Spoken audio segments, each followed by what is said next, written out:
Reconnecting mainframe. Augmentation programs loaded.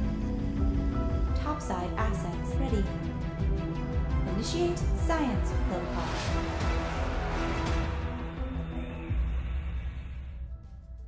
So my hair looked cool when I was turned around like that, right? Sure.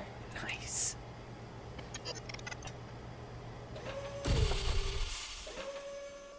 Parallel universes. Parallel worlds. What are they?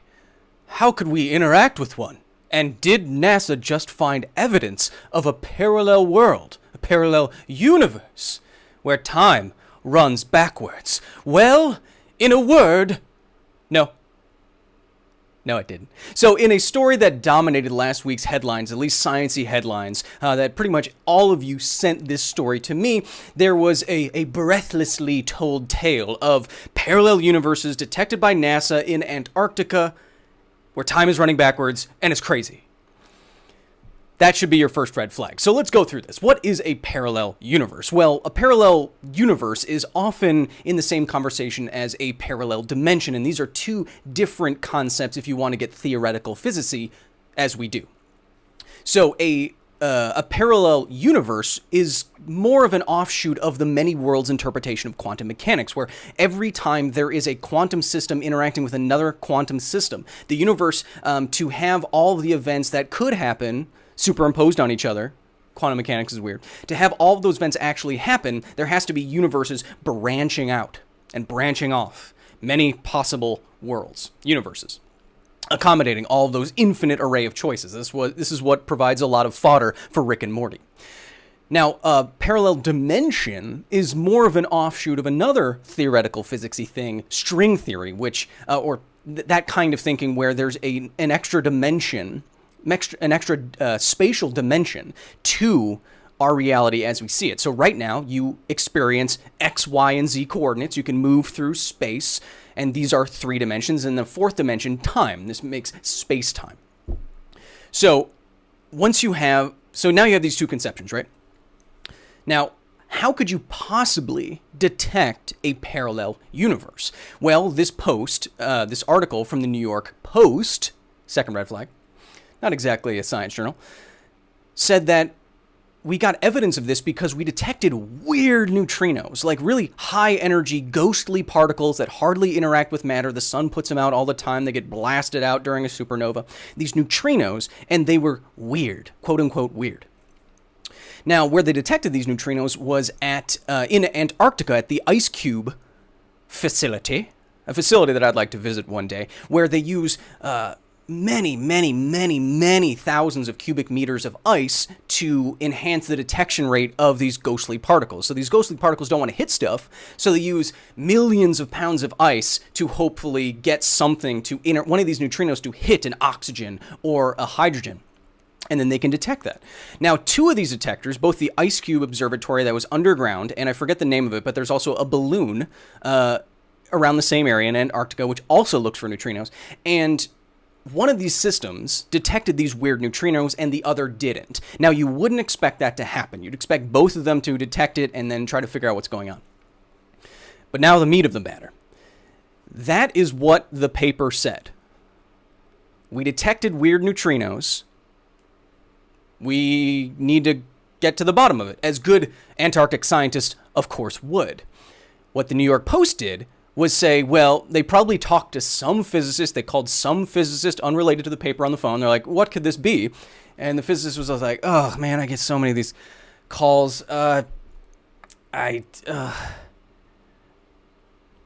Parallel universe going backwards? I mean, that could explain the behavior of the weird neutrino. Now, they took this, or their own interpretation, their own speculation, and they ran with it. One of the lead authors on the paper said, no, that is definitely not what happened. So this is a classic case of the media trying to spin something into something more of a sexier headline. And, it's their business model.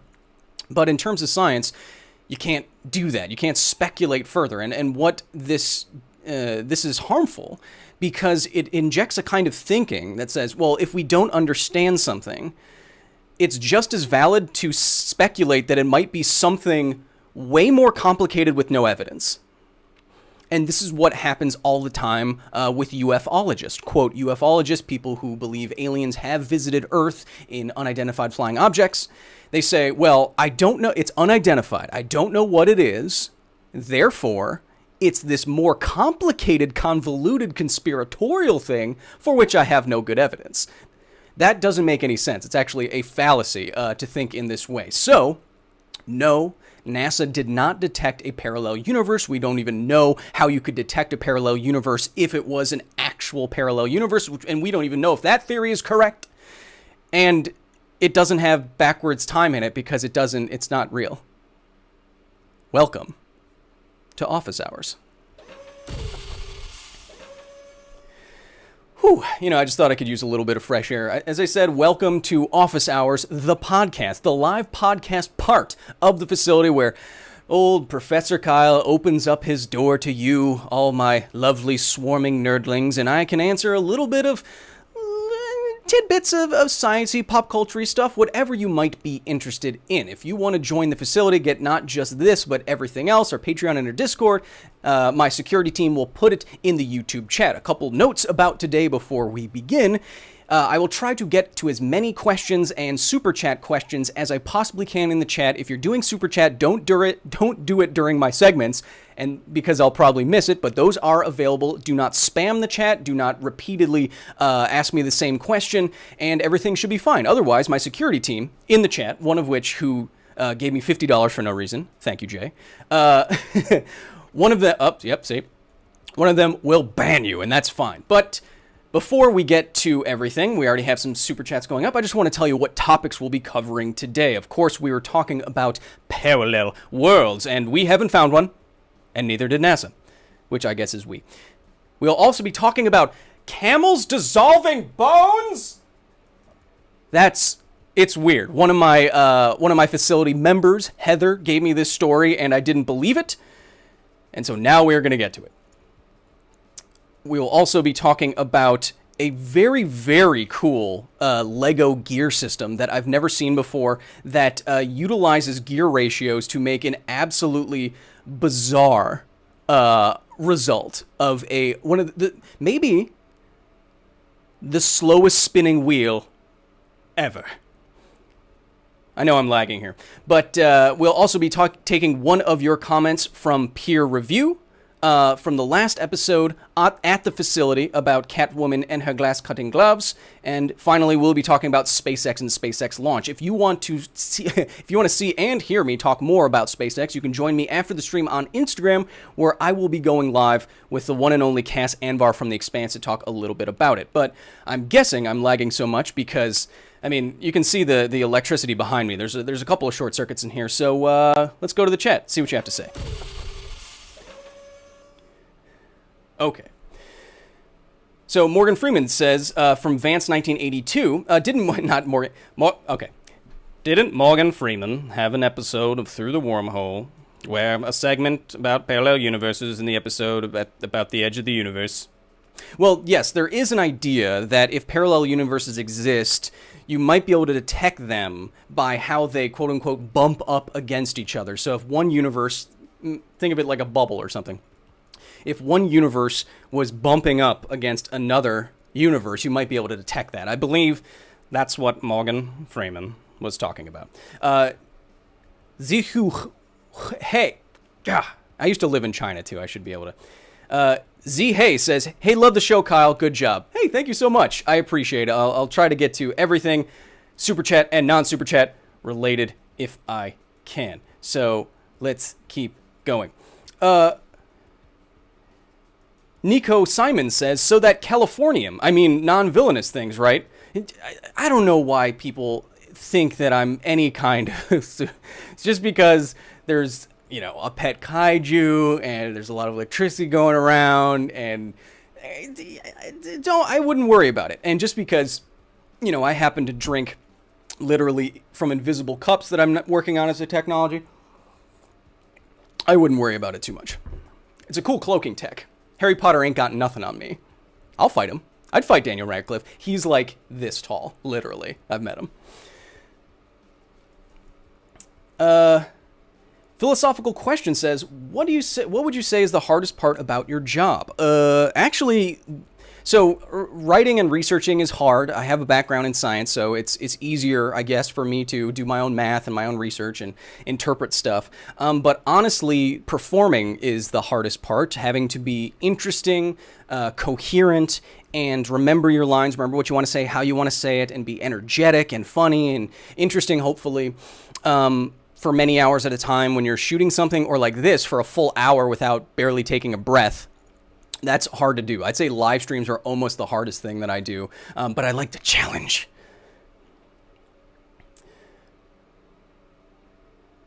Soid says, hey Kyle, how would a black hole engine on a ship be contained? Well, you'd have a black hole, so you'd have a very, very small black hole, such that it could fit inside some kind of engine compartment on a ship, and what you would do is you'd constantly feed that black hole matter at a rate that I've seen, where it doesn't have to be that crazy, you know, it can be a few kilograms, you know, a second or whatever, not crazy for a spaceship with propellant and stuff to do. Now, the black hole is so small at this state that it's radiating a lot of Hawking radiation, which is Stephen Hawking's main claim to fame, saying that over time a black hole will evaporate because of virtual particles popping in and out of existence on the edge of the event horizon and therefore losing mass and radiation's coming out, blah, blah, blah. So there's so much Hawking radiation coming from this thing that you can use it to, say, heat up some very, very strong casing around the black hole and turn, you know, water into steam, or heat up propellant and fling that propellant out. So that would be a black hole ship. I don't know how big it would have to be. You'd have to do the math, but you can have a small enough black hole such that it's not, you know, the size of the sun or something. Now, let's get to our first real segment, which is this one. Oh, jeez. Wow. Camels. Camels can dissolve your bones. Some context for this. So I was sent this story. I saw it going around Reddit, and I was sent this story by one of my facility staff members, Heather, on our Discord. And she said, hey, do you know that camel bites can dissolve your bones? And I said, what? And then I looked at the paper, and then I said, oh. So this paper, camel bites report of severe osteolysis as late bone complications.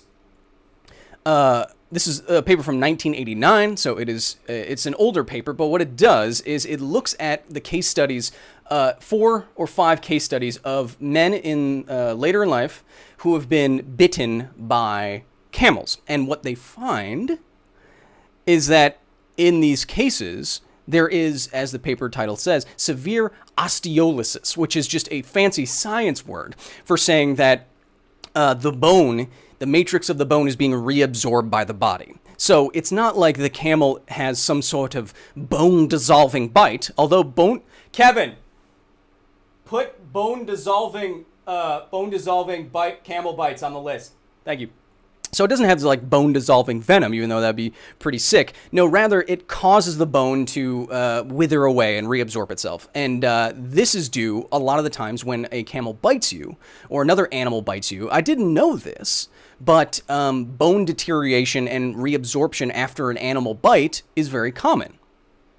I learned something today, and hopefully you did too. But what these bites actually do is cause osteomyelitis, I believe it's called, and this is a bone infection.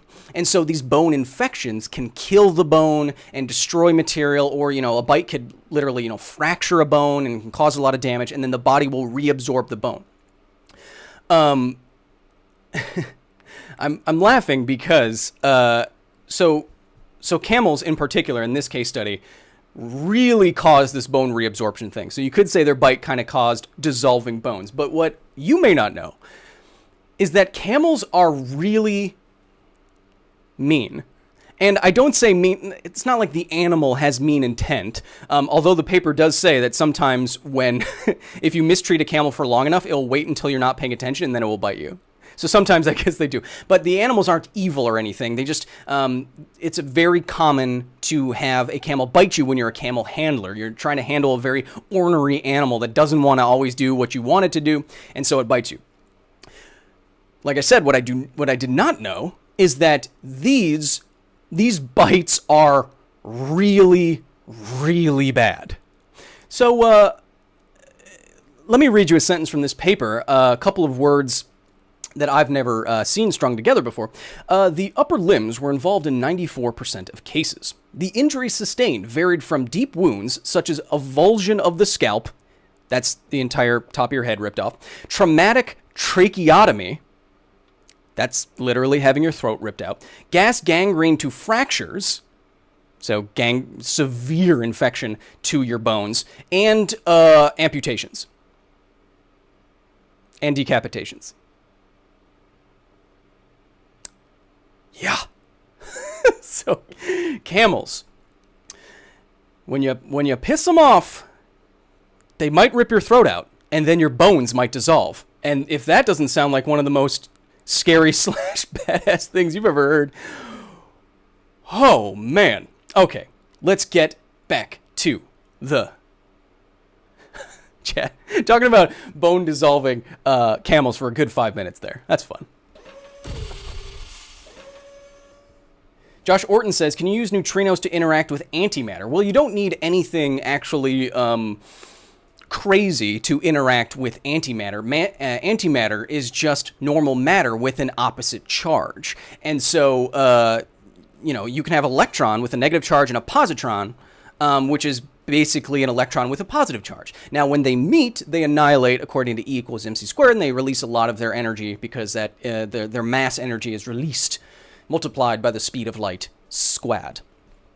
But you don't need a neutrino to interact with antimatter. It's just anything. If there was a hunk of antimatter and you touched it, you would explode. You don't need to be a neutrino. Thank you to Jabo Funtime for the 50. Oh, one of my security staff members. We pay to work here sometimes. Yeah, they got a fun job, huh? Cosmic Calamity says, howdy from Kentucky, Kyle. Howdy. What is your take on computer-designed organisms? I find this technology amazing. Yeah, what this immediately brings to mind is it shows how our models of biology are on the right track, and that's amazing if you think about it. Us, hairless primates on a film of biota on a rock floating out somewhere in space. I think it's amazing we can do that. But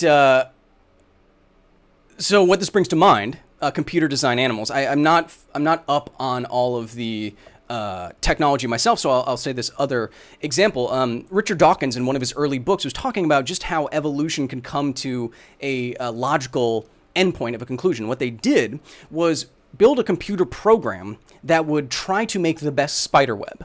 And it would use the same process of quote-unquote natural selection based on how good these digital spider webs were at catching random digital flies. Basically, how good the web was at intersecting points. And when Dawkins found, and other researchers found when they worked on this, is that over time, with similar iteration to natural selection, the computers started making spider webs that were almost exactly the same as natural spider webs. And keep in mind that the computer doesn't know what a spider is. It doesn't know what a web looks like. It's just putting lines in places. So this was almost proof that evolution was working in a similar way, almost an exact same way, to the models that we had from our understanding of biology and evolution by natural selection. And I thought that was absolutely amazing. I'll have to look more into the technology. Doom for Zombies says, could cauterizing a fatal wound of someone with super healing keep them dead?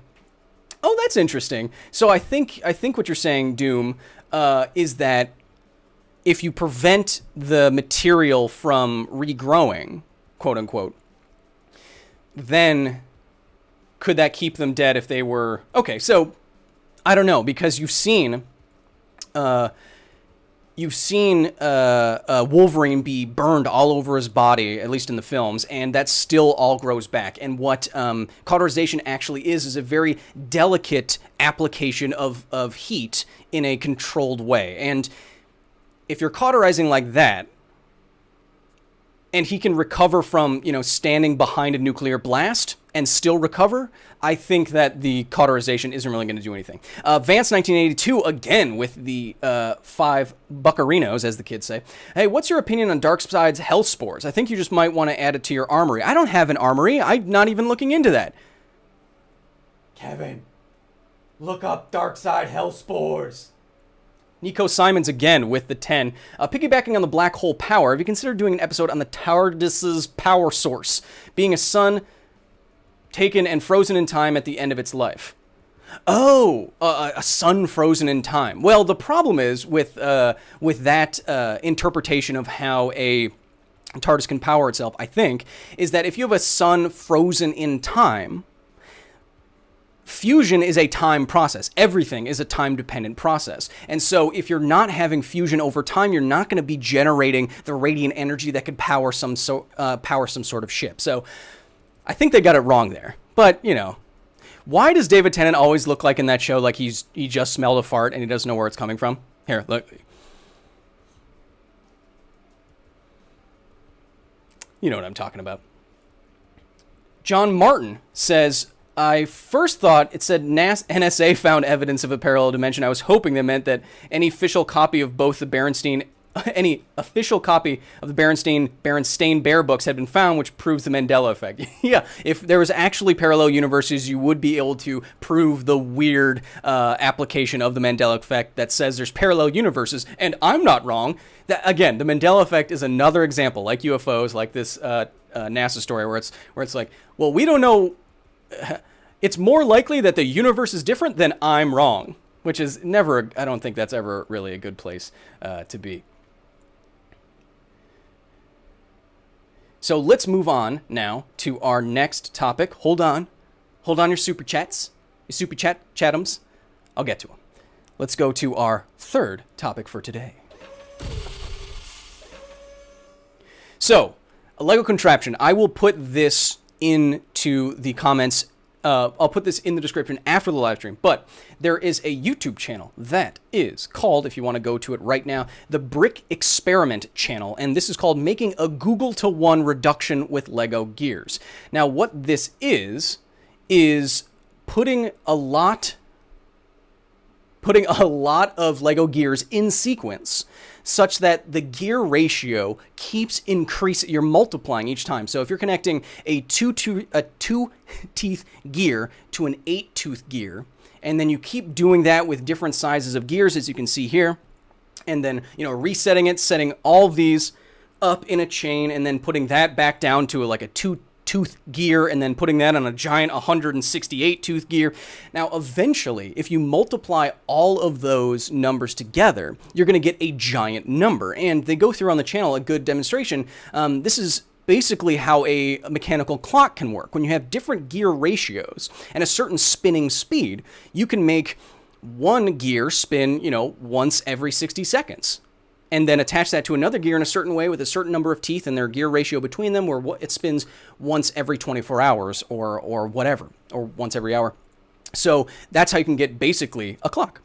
But what these fine people did is connect so many gears in sequence that it made a Google to one ratio, which is absolutely insane. If you think Google is 10 to the 100, and there's no way I can actually show you anything like what it looks like. It is absolutely bonkers in terms of a number. There's no way for me to really describe it. What I will show you, though, is that what they did was connect this guy here. So they connected this guy. Was I suddenly way louder? No, it's fine. They connected this guy here to the final gear. And what they found, if you do all the math, it will take, oh wait, I had this number written out. It will take 10 million trillion septillion years. This is 10 to the 91 years before this will complete a single rotation. all the stars in the universe will have burnt out. The heat death of the universe, if that's true, will have happened. Every single thing would have become so far apart because of the expansion, the accelerating expansion of the universe, that no stars could form, no planets could form. They would all die out. There'd be no more material left to come together. Organisms would fail. And that all happens before this little Viking man turns once. So it's called the Brick Experiment Channel. If you want to check it out, it's a very simple video to watch, and it makes a lot of sense. And I thought it was very cool in just a nice sciencey way. Let's get back to the chat. Kevin Onwura says, "Hey Kyle, love the show." In quotation marks, how dare you?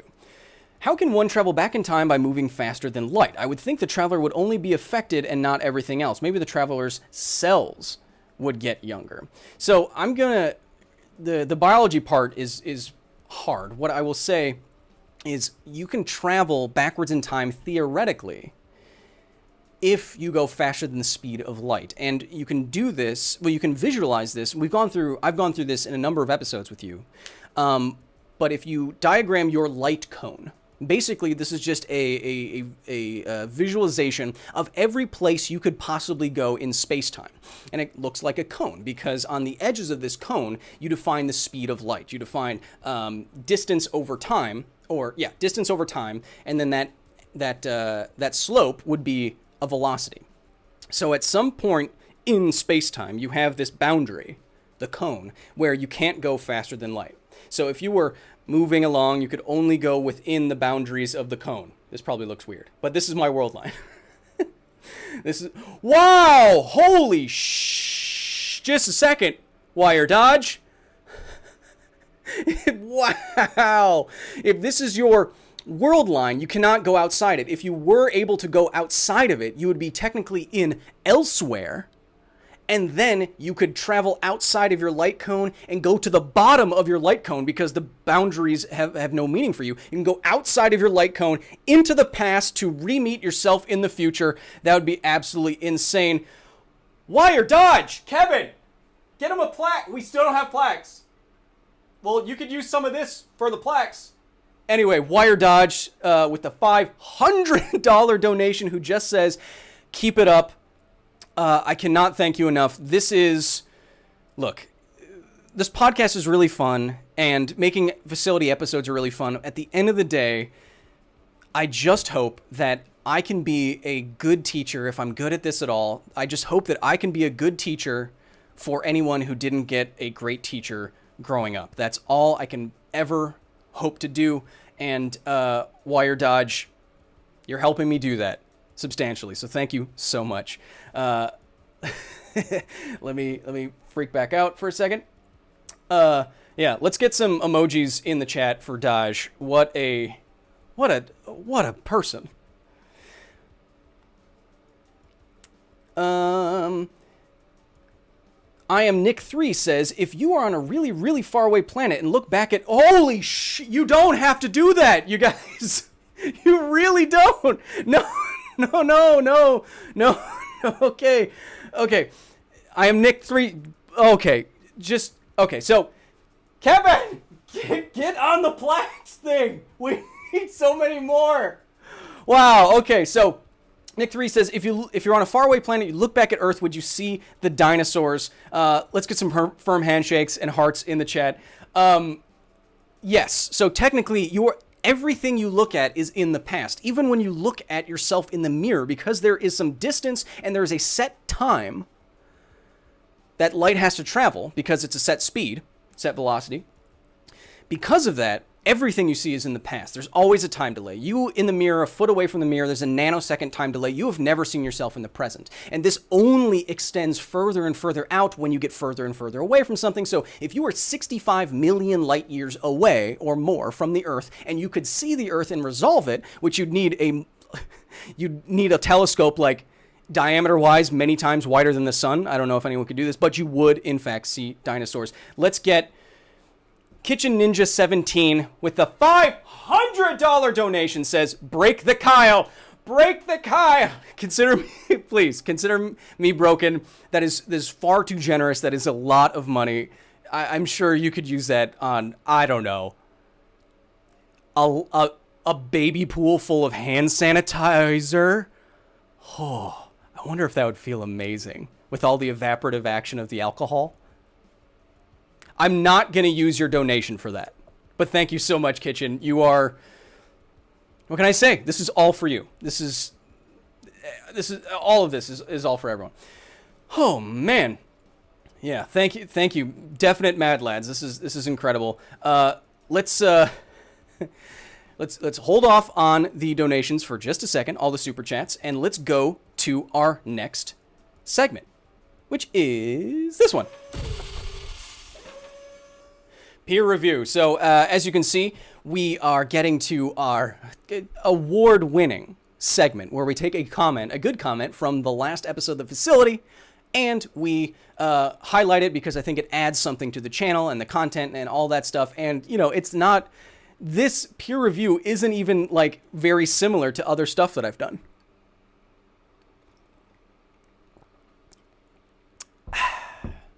Anyway, today's peer-reviewed question comes from Craig Peterson, who says, "Hey Kyle, love your videos. However, I notice a few issues with your argument, and what they are arguing against is my Catwoman glove." And as you can see, when I have a beautiful, beautiful face on in that, and oh, right, sorry. It's bad boy. Yeah. So, first of all, the problem is with your glove. The cutters were taped on and did not have the stability from rotating around your finger's axis. Now, I will say that these are not taped on. What these are, and ARIA helped me do this with her mini needles, these are, because I didn't want to ruin the glove, but these are ultra tight, not spandex, but it's stretchy material that you would put, it's elastic, basically. The stuff that you know, make the ear holes on your mask that you're now too familiar with and you need to wash and you haven't washed it in a while. So these are ultra tight. They are so tight I can hardly get my hand in the glove, and they are so tight that if I keep my hand in this for long enough, my fingers go numb.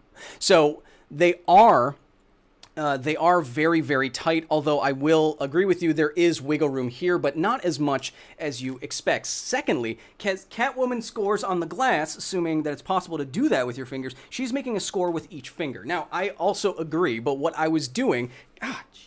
What I was doing was trying to test Catwoman's technique as I see it, and the problem is that I don't think you can do this with your hand. I think you need a single point. Probably the glass cutter isn't the best idea. You need like a single point, like more like the tip of an ice pick kind of thing. And the coordination that it takes to move your hand like this is very, very hard. Obviously, I'm not a master thief, but I have decently strong forearms from, 20 years of rock climbing, and I am pressing and coordinating my fingers as best as I can. I have stronger than average fingers. That's canon. And I am pressing very hard, and it's very difficult to make any kind of impression on the glass doing it in that way. Thirdly, your cutters, Craig says, the ones you're using are designed like a wheel. Catwoman's are more of a fixed point, like a diamond tip drill. Yeah, I didn't have access to that. This was, I filmed this video during the first week of quarantine, so I wasn't really looking to go out and get me some highly important equipment that's really expensive. I can afford it now. Oh, man, look at these donations. Just wait. You gotta wait. Just give me a second. So I take all of your comments to heart. I think you have a great point. I still kind of stand by what I did because I took the simplest, most straightforward approach using materials that you can get for under $40 and did exactly what we see Catwoman do. And I think the more interesting thing is that it's so hard to get glass to break this way. So the fact that it happened in the episode, the way that it did was... It absolutely blew my mind. So, Craig, your comment has now been peer-reviewed. Oh, wow. What amazing. Amazing. Kevin, do you have the plaque? You still don't have... Let's go to the chat. Panda Sonic Music with the 20 says, if you lived on an asteroid that was circling a black hole, how close would you have to be to simulate Earth gravity on it? Or could you just use acceleration on it due to Earth's acceleration around it to simulate the gravity? So a misconception here, I believe. The gravity that you live on a planet with does not come from what it's orbiting. That will keep it in orbit around it. And if you had a black hole the mass of the sun, the same distance as the sun as it is from Earth, nothing gravitationally would change. What gives you weight on an astronomical body is the mass of that body and how far away you are from its center of mass, mathematically speaking. So, to simulate Earth gravity, you would have to have a... everyone slow down. You would have to have an asteroid that was the same as Earth, or, as you say it, and they do this in The Expanse, which is why it's the most scientific, best show on television, you could go on the inside of an asteroid, then spin it up to give yourself spin gravity on the inside, standing on the outside of those walls, and that's very cool. Kirby Blakely says, would it be possible to create a generator that can harness the universal friction of a true matter-free environment? That could harness the universal friction on a true matter. Oh, I have no idea. So like a perfect vacuum has no real material in it, right? So you're right. It would be frictionless moving from that. But could you make a generator from that? Well, you can't really push or pull on any other matter to do work. And if you can't do work, mechanical work, I don't see where you're getting the energy and the forces and stuff to generate power in the way that we know it. So everyone slow down here for a second. Genesis says, I was injured in a longboard crash. Why did the injury on my palm not scab up like the one on my elbow? Just got dry and I still have handprint lines. I have no idea. That does seem, different parts of your body. Thank you, Pest Barn, for the 14, of course. Thank you, Andrew, for the 3. Different parts of your body heal in different ways, faster and slower rates. A lot of this has to do with what part of your body it's on and the turnover rates at those parts of your body. So, for example, when there's a lot, the inside of your stomach lining has to handle a lot of hydrochloric acid, a lot of damage, a lot of wear and tear, food, all this stuff. And so I'm a little bit flustered by all the donations. The lining of your stomach, all the cells is turned over like every 2 days. So maybe the turnover rate and the healing rate is very different for your palms, maybe the bottoms of your feet, where the skin is a lot thicker than it is on other parts of your body. Nunzio Bruno says, big fan of your mission, serving as an associate professor in the community. Thank you so much. No, thank you. I can't not do this. I feel like I'm good at it, and if I'm good at it, I have to do it. But if I wasn't doing this, I'd probably just do this for fun if it wasn't my job.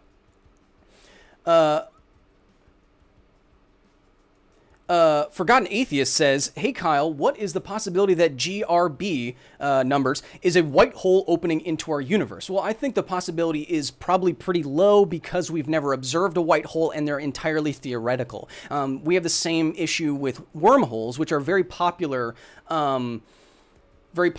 in sci-fi stories, but it's a mathematical construct that has never been observed and we don't know if it could possibly exist. Dominic Thompson with the 20 euros. Oh, that's even better than, thank you.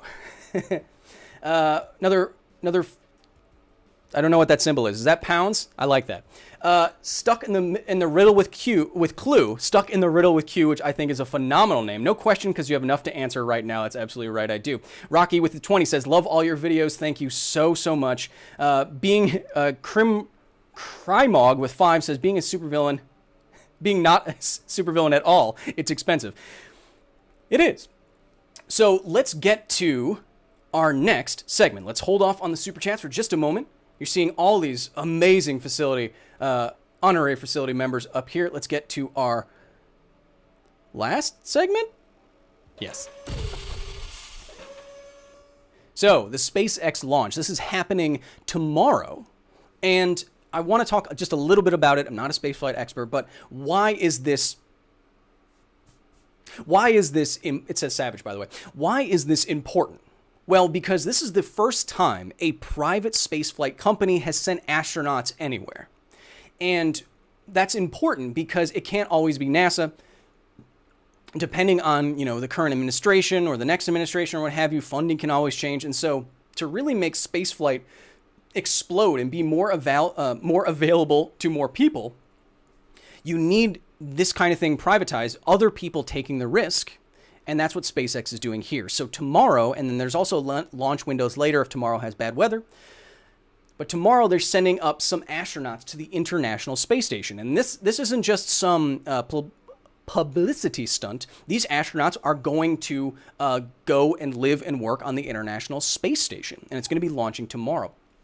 So SpaceX and Boeing both got a lot of money to work on programs like this. I believe SpaceX got like $2-point-something billion. But like I was saying, one of the benefits of privatization is that the cost for NASA to develop all the same things that SpaceX did on its own, trying to be very competitive and hire a bunch of new talent. All the kids want to go to SpaceX. All the engineers want to go to SpaceX when they're done. The estimated savings for NASA was in the tens of billions. So even though they gave both NASA and Boeing, combined almost $5 billion, they saved tens of billions. And that's great. So the launch will go up and the first stage will come back down and land on the drone ship. I forget what meme name Elon gave it these days. Maybe he can ask his son, X-12 the 12th? Whatever. But that's going to be captured, and then it's going to take about 19 hours, I believe, for the astronauts in the Dragon capsule, which can hold 7. Pretty cool. With all these monitors. That's going to take about 19 hours to get to the International Space Station. It will be manually controlled for a little bit, but it will autonomously, it's live, dock itself, and then the astronauts will live and work. I don't know what their mission is, but once it's done, they will get back in the Dragon capsule, and then heat shielding will protect their entrance into the atmosphere, and then parachutes will release, and then they'll be in the ocean somewhere, and they'll be picked up.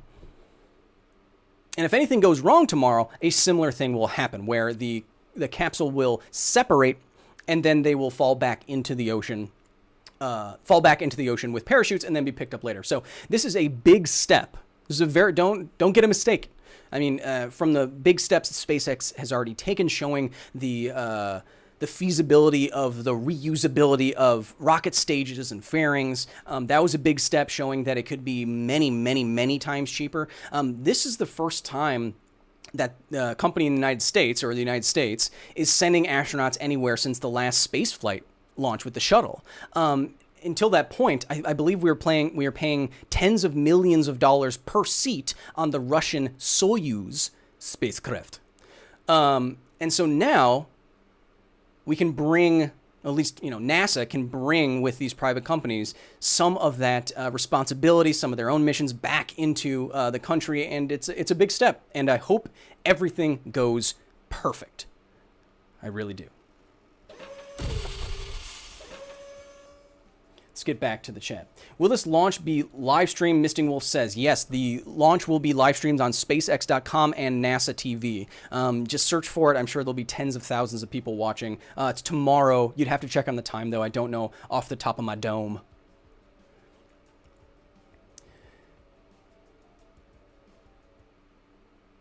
Noah M says, what's the goal of the launch? Well, this is just, it's more of a proving for SpaceX, but it is to get astronauts who need to who have a mission on the International Space Station. It's just to get them there.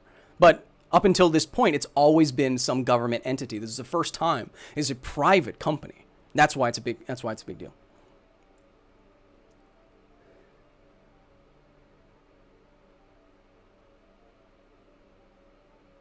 The Joker BR says, Kyle, are you a good and Elon Musk are bad, or are you bad and Elon Musk are good? So which guys are arch enemies?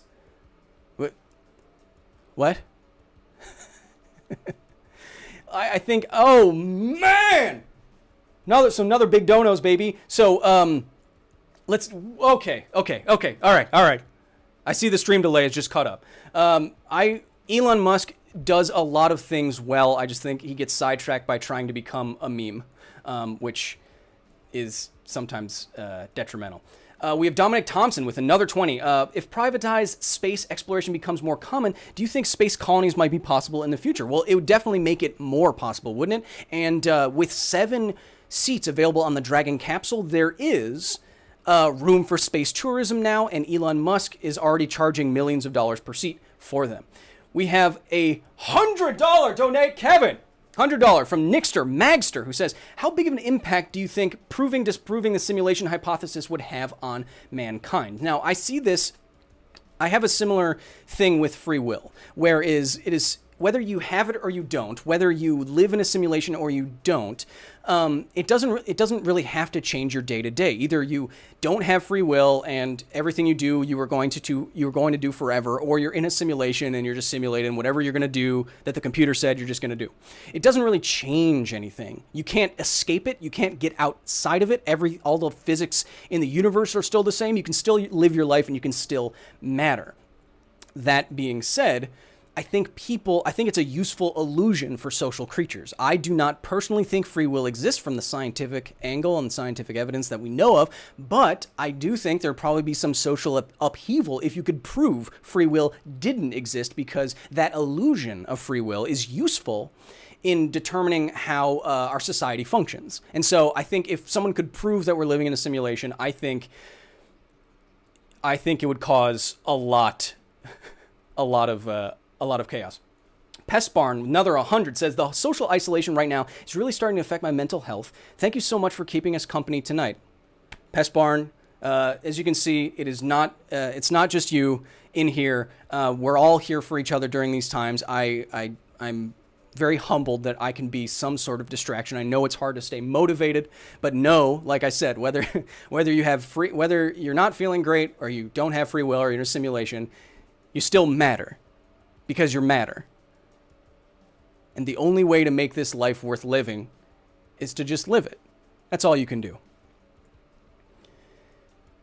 Bavlorn Lupus says, with a 10, Rockstar Kyle, remember to wash your hands and stay safe. I actually, in the facility, I have little stations of hand sanitizer where I go to all the time. Whenever I sit down at a different wing of the facility, I have some kind of sanitization within reach. So I'm good. Bolwick, one of my professor emeritus at the facility. If you want to join the facility, it's patreon.com/Kyle Hill. You get my Discord, you get a whole bunch of stuff. You get episodes a day early. All my patrons get to see the next episode tomorrow morning, but y'all have to wait until Thursday. Crazy, right? Bolwick says the SpaceX launch is 4:33 p.m. Eastern time. Also, what do you think about people's complaint about the touch screen interface on the Dragon? I think that is actually valid, because when you're under thrust, you actually weigh more. So when you're pulling 3Gs, as astronauts do, then you literally weigh 3 times more inside of that acceleration. And so if you need to take your hand or your fingers, which aren't that strong, and touch stuff, that increased weight might, make it harder to...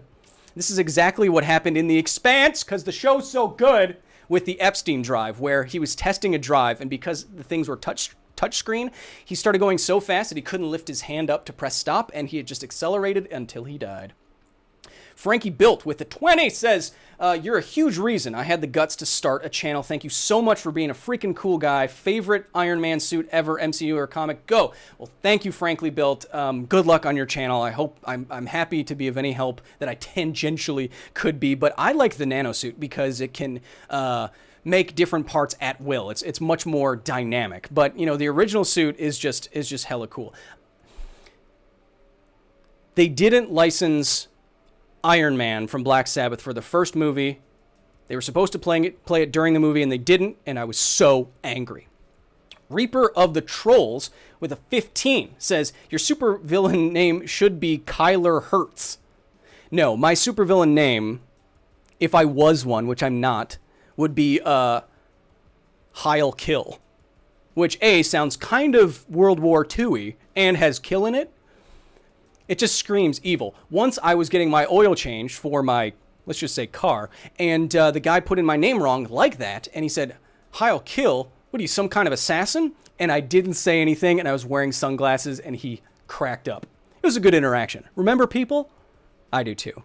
I don't miss them. But some of you do. That's fine.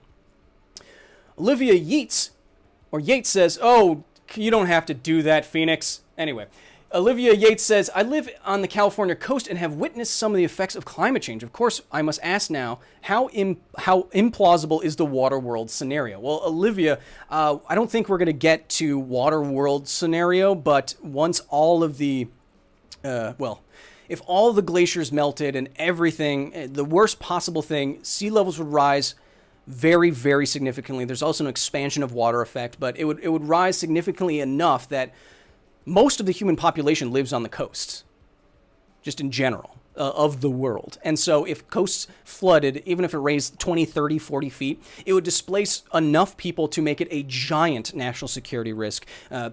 Migrations, famine, lack of resources. I think that would be more of the accurate water world scenario, which the world isn't totally flooded, but so many people are displaced by the rising seas that it becomes sort of dystopian. If you think what we're going through now is bad, imagine if, all of Florida has to move. Do you want all of Florida coming to where you live? Platinum Phoenix with a $200 donation, one of my first patrons, one of my most dedicated professors at the facility. Phoenix, thank you so much. Of course, you know I do this for you. Not just you. I didn't want that to sound weird. Let's take just a couple more questions here. Eric Davis says, I'm in the background. Look, Ma. Ravdos says, methinks Kyle protests the supervillain role too much. But would any supervillain see themselves the villain? Yeah, I'm just trying to do... Look, I'm just saying, if 50% of resources were freed up, I'm just saying it wouldn't be like that bad. How do you do that? I don't want to talk about it. Would it involve a glove? I don't know. Erwin Rommel 2016 says, is it possible to create aerogel at the scale of insulation for housing in walls? I think the problem there, even though aerogel is an amazing material, it's ultra light, ultra insulating. The insulation effects with aerogel are super, super weird and super cool. I think the problem is the practicality. So insulation is already good enough, and it's cheap, the pink stuff. Owens Corning insulation plug. It's the only one I know. It's cheap and it's easy to manufacture, and it's good enough. Now, aerogel would probably be better, but would it be 20% better? No, probably not. It'd probably be a few percentage points better, and then you are taking on the cost of manufacturing aerogel at scale, which is probably not economically feasible. Dominic Thompson says, what is the smallest a black hole can be? Well, we think, and this is, again, Hawking's work, that a black hole is basically going to evaporate down until it's nothing. So the smallest it can be is nothing, which I know isn't a great answer, but it would get microscopic, nanoscopic very quickly once it's near the end of its life and release a lot of energy like a black hole bomb. And there are some good videos on that. I think Kurz Gesagt has a video on black hole bombs.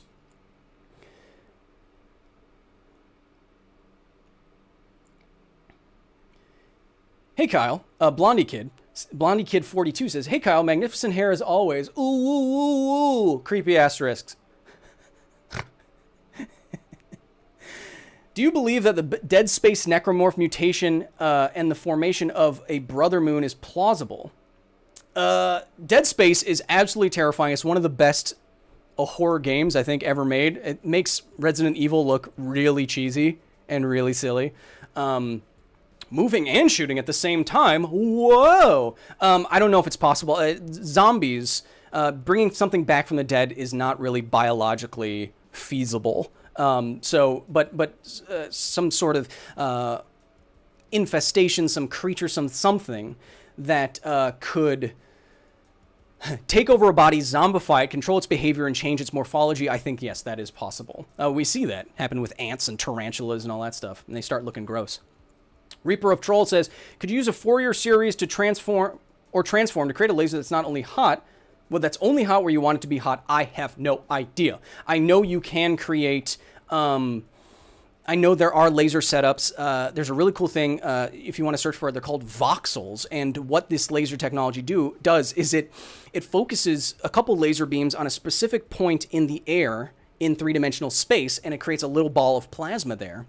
It goes, but if you do enough of that, like, you know, with computers and mirrors and all that, those little tiny bits of plasma, it creates a three-dimensional shape in outer space of many dots of plasma, and you can make pictures that way, like little hearts and cubes, and you can see this if you search for voxels. And because this is actual plasma, you can touch it and feel it.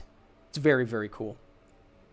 Jesse Garver says, stop global warming, help protect the natural habitat of Florida man before he becomes endangered.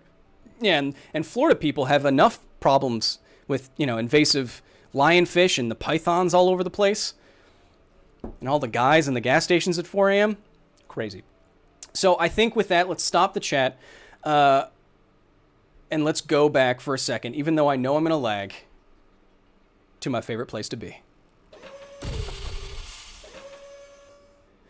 So we talked about a lot today. We talked about, of course, the SpaceX launch. If you want to watch it tomorrow, 4:33 p.m. Eastern Time, it's going to be a big deal. I think you'll want to watch it. Check it out on SpaceX and NASA TV. We also talked about a peer-reviewed comment where I addressed claims. I know I'm tiny here, but we addressed claims about my Catwoman glove, and I thought they were pretty good.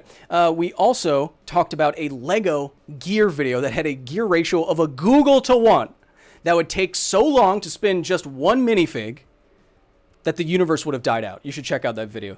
It's very cool. We also talked about bone-dissolving camel bites, which is not something that I'm researching.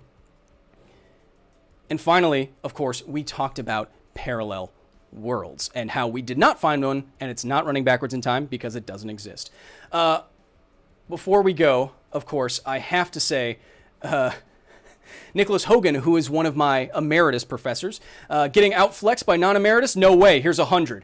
Yeah, baby. That's what I'm talking about. Thank you so much. That's why I love everyone at the facility. If you want to join the staff, we're almost 1,200 nerds right now are talking with me every day. I'm giving them behind-the-scenes stuff. They are looking at videos a day early. They're getting their names in videos on ARIA. They give me episode ideas. They have their own trivia nights, game nights, movie nights, D&D sessions, all remote. It's a wonderful place to be. And as you can see from just how the amazing and amazingly generous people have been acting here, thank you so much. If you want to join us, that's patreon.com/Kyle Hill. But I hope you have a wonderful rest of your week. And if I don't talk to you before then, be nice to each other, because this is all we got. Well, I have a kaiju, but you don't have...